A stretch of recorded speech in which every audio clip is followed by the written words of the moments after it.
Gada balva nevalstiskajā sektorā Aleksandram Zamišļajevam.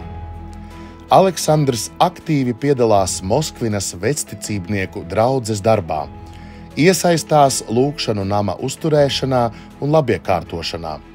Viņa dedzīgā iesaiste un rūpes par šo vēsturisko un reliģisko celtni ir ievērojami ietekmējušas tās saglabāšanu un atjaunošanu nākamajām paaudzēm.